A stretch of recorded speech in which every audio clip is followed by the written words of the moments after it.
تو اپنے رب کے نام سے اس کو سیکھو، پہلے اپنے اللہ کا نام لو، تاکہ تمہارے سیکھنے میں شیاطین کے جو شر ہے وہ دور ہو جائے۔ انسان بہت ساری چیزیں غلط سیکھ لیتا ہے، غلط سن بھی لیتا ہے، یہ بھی قرآن مجید میں ہے کہ شیطانوں نے صحابہ کرام کو قرآن مجید کی جب نزول ہو رہا تھا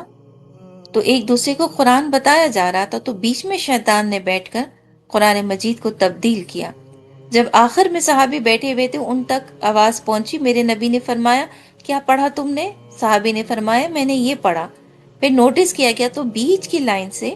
قرآن مجید کی کچھ آیتیں تبدیل ہو گئی تھیں۔ پھر نبی کریم صلی اللہ علیہ وآلہ وسلم نے اسے ریکریکٹ کیا۔ تو بتانے کا مقصد یہ ہے کہ بسم اللہ الرحمن الرحیم کی تجلی یہ ہوتی ہے کہ جب کوئی انسان اسے پڑھتا ہے، اور بسم اللہ بھی کیسے؟ پہلے اعوذ باللہ پڑھیے، اعوذ باللہ من الشیطان الرجیم، بسم اللہ الرحمن الرحیم۔ انسان کہتا ہے بس ہم نے بسم اللہ پڑھ لیا، نہیں، پہلے اللہ رب العالمین فرماتا ہے شیاطین کے شر سے پناہ مانگو اللہ سے، اعوذ باللہ من الشیطان الرجیم، پہلے تعوذ پھر تسمیہ، بسم اللہ الرحمن الرحیم۔ یہ پڑھ کر اللہ فرماتا ہے پھر تم سیکھنے کا عمل سننے سے کرو یا سیکھنے کا عمل کسی بھی کتاب سے پڑھو، تمہارا اللہ تمہیں اس سوچ سے بچا دے گا جو شیطان تمہارے دل میں ڈالے، کیونکہ سننے اور پڑھنے کے بعد سمجھنے کا تعلق ہوتا ہے، اور سمجھتا ہے انسان اپنی عقل سے، اور جب عقل پہ شیاطین داخل ہو جاتے ہیں نا تو وہ پھر ہمیں کچھ اور ہی سمجھا دیتے ہیں، کچھ اور ہی پڑھا دیتے ہیں۔ میں اس کی ایگزامپلز میں اور آگے نکل سکتی ہوں تاکہ بات اچھی طرح سے سمجھ میں آئے، مگر مجھے لگتا ہے کہ ہمارے پاس ابھی کچھ وقت کی کمی ہے۔ اب آگے اللہ تعالیٰ فرماتا ہے کہ اے انسانوں، تمہارے رب نے تمہیں جب پیدا کیا تھا تو ایک خون کی پھٹک سے پیدا کیا تھا،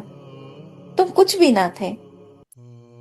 بہت ایک چھوٹا سا تمہارا ایک نطفہ، اور نطفے کے بعد ایک چھوٹا سا گوشت کا لوتھڑا تھا تمہارے اندر۔ تمہارے اللہ نے تمہیں پھر اس طرح سے پیدا فرمایا کہ تم ایک انسان کی صورت میں اس دنیا کے اندر آئے۔ اللہ رب العالمین فرماتا ہے اے میرے بندو، جب پیغمبر آدم علیہ السلام کو اللہ تبارک و تعالیٰ نے پیدا فرمایا تھا تو انہیں کسی خون کی پھٹک سے پیدا نہیں کیا تھا، انہیں تمہارے اللہ نے مٹی سے براہ راست پیدا فرمایا تھا، اور پھر اس مٹی میں روح پھونکی تھی تو پھر وہ آدم بن گئے تھے۔ رب العالمین فرماتا ہے کہ جب وہ پیدا ہوئے تو رب قدیر نے انہیں مکمل طور پر اتنا ایجوکیٹ کیا ہوا تھا کہ پھر آدم علیہ السلام سے جب اللہ تعالیٰ فرماتا کہ بتائیے آدم علیہ السلام یہ سامنے کیا ہے، تو آدم علیہ السلام فرماتے تھے یہ سیب ہے۔ جب آپ کو جنت میں بھیجا گیا، پوچھا آدم علیہ السلام بتائیے یہ کیا ہے، آپ نے فرمایا یہ جنت ہے۔ جب آدم علیہ السلام کو چشمہ بہتا ہوا دکھایا گیا، میرے اللہ نے پوچھا بتائیے آدم یہ کیا ہے، آدم علیہ السلام نے فرمایا اللہ یہ تیرا بہتا ہوا چشمہ ہے۔ تو رب عالم فرماتے ہیں کہ تمہارا اللہ اس بات کا محتاج نہیں کہ تمہیں کتاب کے ذریعے علم سکھائے، لیکن ہاں اللہ فرماتا ہے جب انسان کو عقل اللہ تعالیٰ نے دے دی تو اس پر فرض بنتا ہے کہ وہ یا تو سن کر دین اسلام کا علم سیکھے، یا پھر یہ کہ کتاب پڑھ کر دین اسلام کا علم ضرور سیکھے، لیکن علم سیکھے، علم سیکھے۔ اور اللہ رب العالمین فرماتے ہیں کہ ٹھیک اے انسانوں، جب پیغمبر خدا صلی اللہ علیہ وآلہ وسلم کو اللہ رب العالمین نے پیدا فرمایا تھا تو ان کا بھی سینہ چاک کر کے ہر طرح کا علم انہیں بھی عطا فرما دیا تھا۔ آدم علیہ السلام پہلے پیغمبر جنہوں نے اللہ رب العالمین کو دیکھا بھی اور سنا بھی، اور پھر ان کے بعد سب سے ہمارے آخری پیغمبر محمد صلی اللہ علیہ وآلہ وسلم جو شب معراج پر تشریف لے گئے اللہ کے حکم سے، اور انہوں نے بھی اللہ رب العالمین کو ایک ہاتھ کے فاصلے سے دیکھا بھی اور براہ راست سنوں گی۔ تو اللہ تبارک و تعالیٰ فرماتے اے انسانوں، کیا سمجھ میں آیا تمہارے اللہ کی اس بات سے تم کو؟ اللہ فرماتا ہے میں تمہیں بتاتا ہوں۔ تمہیں یہ سمجھ میں آیا کہ جس نے قلم سے انسان کو لکھنا سکھایا، اس نے عقل سے انسان کو سمجھنا بھی سکھا دیا۔ یہ جو دونوں پیغمبر تھے، انہیں قلم کی ضرورت نہیں تھی، اللہ فرماتا ہے۔ کیوں؟ کیونکہ وہ اللہ تعالیٰ کے پیغمبر تھے۔ آدم علیہ السلام پہلے پیغمبر اور نبی محترم صلی اللہ علیہ وآلہ وسلم آخری پیغمبر۔ مگر ان کے بیچ میں بھی جتنے پیغمبر آئے، اللہ رب العالمین فرماتا ہے اللہ نے ان سب کو وحی نزول وحی سے سمجھایا تھا، مگر انہوں نے بھی سنا تھا، سن کر سیکھا تھا۔ کہیں قلم اٹھایا گیا اور کہیں نہیں اٹھایا گیا۔ اللہ تبارک و تعالیٰ فرماتے ہیں کہ اے اللہ کے نیک بندو، تمہارے رب نے جب تمہیں قلم اٹھانا سکھایا اور قلم سے جب تمہیں لکھنا سکھایا تو تم نے وہ سیکھ لیا، وہ تمام علوم سیکھے جس کے بارے میں تم خود بھی نہیں جانتے تھے۔ تم خود بھی نہیں جانتے تھے۔ پیغمبروں کو جو علوم سکھائے گئے اس میں قلم بیچ میں نہیں تھا، چند ایک کے، جیسے کہ یوسف علیہ السلام، قلم ایجاد ہو چکا تھا، آپ قلم سے لکھتے تھے، اور پھر جب یہ قلم ایجاد ہوا اس سے بھی پہلے اور کئی پیغمبر تھے، مگر اس سے پہلے جتنے تھے اللہ فرماتا ہے وہ سن کر سمجھتے تھے اور علم حاصل کرتے تھے۔ اور اللہ رب العالمین فرماتے ہیں کہ یہ قلم جو ہے اس کی بھی قدر کرو، اس سے بھی جب کچھ لکھتے ہو تو اس میں بھی لکھنے سے پہلے اعوذ باللہ من الشیطان الرجیم بسم اللہ الرحمن الرحیم پڑھا کرو، کیونکہ یہ تمہارا لکھنا تمہیں غفلت سے بچاتا ہے، شیاطین کے شر سے بچاتا ہے۔ پھر اللہ تعالیٰ فرماتے ہیں کہ سنو، جب انسان نہ پڑھنا جانتا ہے نہ لکھنا جانتا ہے اور نہ ہی وہ کچھ سن کر سیکھنے کی طاقت رکھتا ہے، ایسے انسان کو ابو جہل کہتے ہیں۔ اللہ فرماتا ہے کیا کہتے ہیں؟ ابو جہل کہتے ہیں، جو نہ سننے کی طاقت رکھتا تھا، نہ لکھنے کی طاقت رکھتا تھا اور نہ ہی سمجھنے کی طاقت رکھتا تھا۔ ایسے انسان کو اللہ تعالیٰ فرماتا ہے اسے کہتے ہیں ابو جہل۔ اور جب یہ ابو جہل نے سنا کہ اللہ تعالیٰ نے قلم کی اور ہر چیز کی ایسی تعریف کی ہے، تو وہ کہنے لگا کہ اس قلم سے، اس عقل سے اور یہ سننے سے کیا ہوتا ہے؟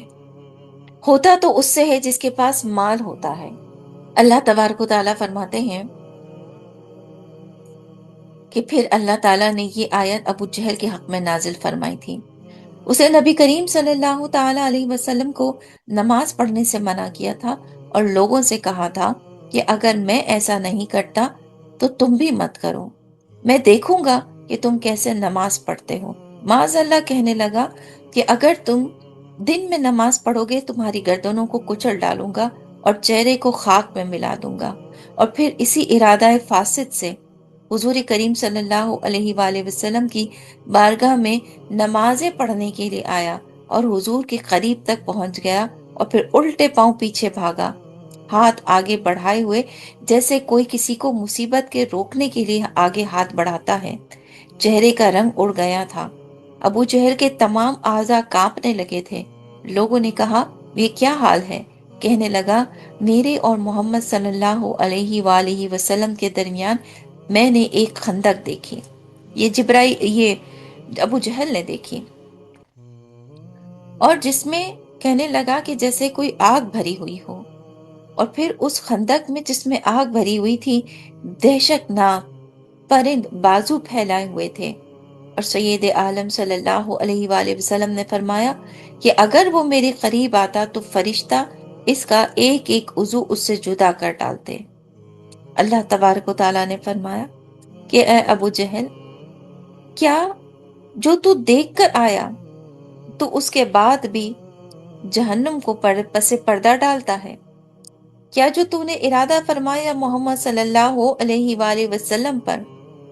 ان کو تکلیف پہنچانے کا، اپنی آنکھوں سے دیکھنے کے بعد بھی کیا پیغمبر خدا محمد صلی اللہ علیہ وآلہ وسلم سے انکار کرتا ہے؟ اللہ تعالیٰ فرماتے ہیں شان نزول میں کہ ابو جہل نے نبی کریم صلی اللہ تعالی علیہ وسلم کو نماز سے منع کیا تو حضور نے اس کو سختی سے جھڑک دیا تھا۔ اس پر اس نے کہا تھا کہ آپ مجھے جھڑکتے ہیں، خدا کی قسم میں آپ کے مقابل نوجوان سواروں کو اور پیدل چلنے والوں کو اس جنگل کو بھر دوں گا۔ آپ جانتے ہیں کہ مکہ مکرمہ میں مجھ سے زیادہ بڑا پیسے والا، جتھے والا اور کوئی اس مجلس میں نہیں ہے۔ اللہ تبارک و تعالیٰ نے فرمایا کہ عذاب کے فرشتے بھی جس طرح سے تمہیں گھیریں گے ابو جہل، ویسا دوزخ کی مجلس میں بھی تجھ جیسا کوئی نہیں ہے۔ یعنی کہ اس قدر اللہ تعالیٰ نے ابو جہل کو ایک چیلنجنگ بات فرما دی۔ تو اللہ تعالیٰ فرماتے ہیں اے پیغمبر خدا صلی اللہ علیہ وآلہ وسلم، آپ کا کام تھا پرہیزگاری بتانا، آپ کا کام تھا نماز کی طرف انسانوں کو لے کر آنا۔ جو کفار ہیں وہ تو اپنا کام کرتے رہیں گے، جو ابو جہل جیسے لوگ ہیں وہ اپنی امیری پر اور دولت پر غرور کرتے رہیں گے۔ لیکن ہاں سنو، اللہ رب العالمین فرماتا ہے رہتی دنیا تک انسانوں سے کہ اپنے رب کو سجدہ کرتے ہوئے نماز پڑھنے کے لیے چاہے کوئی بھی منع کرے، جتنی بھی بڑی طاقت کافر کیوں نہ لگا دے، اپنے سر کو اللہ ہی کے حکم سے، اللہ ہی کی سجدے میں اور اسی کی اطاعت میں اپنے سروں کو جھکا کر آنا، اور اللہ کے سوا کبھی کسی کو سجدہ نہ کرنا۔ اللہ فرماتا ہے جب تم ایسا کرو گے نا اے انسانوں تو اللہ کے بہت قریب ہو جاؤ گے۔ اس نے تم سے تمہارے مال میں جو کچھ بھی مانگا ہے اللہ کی راہ میں خرچ کرنے کو، اس کا تمہیں وہ دگنا تگنا ثواب عطا فرما دیتا ہے، اس دنیا میں بھی اور آخرت میں بھی۔ مگر ابو جہل کا مال نہ اس دنیا میں اس کے کوئی کام آیا نہ آخرت میں کام آئے گا۔ اور اللہ تعالیٰ فرماتا ہے اے انسانوں، اور خاص طور پر وہ انسان جس نے اپنے رب کو اللہ مان لیا، وہ انسان جب کوئی نیکی کی بات لکھنے کے لیے قلم بھی اٹھاتا ہے نا تو اللہ فرماتا ہے میں اسے لکھنے کا بھی ثواب دیتا ہوں۔ اللہ کی راہ میں نیکی کرنے کے لیے کوئی بھی وہ قدم اٹھاتا ہے، اللہ فرماتا ہے میں اس کو ثواب دیتا ہوں۔ قرآن مجید سنتا ہے ثواب دیتا ہوں، قرآن مجید سناتا ہے، بولتا ہے، ثواب دیتا ہوں، قرآن مجید لکھتا ہے، ثواب دیتا ہوں۔ اللہ کو اور اللہ کے دین اسلام کو سمجھنے کے لیے جب بھی کوئی دینی کتاب پڑھتا ہے ثواب دیتا ہوں۔ لہٰذا جب تم ثواب کے کاموں میں ہوتے ہو نا اے انسانوں، ٹھیک اسی وقت شیطان آ کر اپنی چونچ بیچ میں ڈالتا ہے تاکہ تمہیں بھٹکا سکے۔ تو اس لیے تمہارا رب تم سے فرماتا ہے کہ جب بھی کوئی نیک کام سیکھو، سکھاؤ، لکھو یا دنیا میں آگے بڑھا رہے ہو، اپنے پہلے اللہ کا نام لے لو اور کہو اعوذ باللہ من الشیطان الرجیم بسم اللہ الرحمن الرحیم۔ تو اے میرے بندو، میں تمہارے سیکھنے کو بالکل پاک کر دوں گا شیاطین کے ہر شر سے۔ وما علینا الا البلاغ۔ اللہ رب العالمین ہم سب کو اس بات کی توفیق دے کہ ہم اپنے سجدے میں اپنے رب کو پالیں اور اللہ رب العالمین ہم سب کو اس کے قریب فرما لے۔ آمین ثم آمین۔ السلام علیکم ورحمۃ اللہ وبرکاتہ۔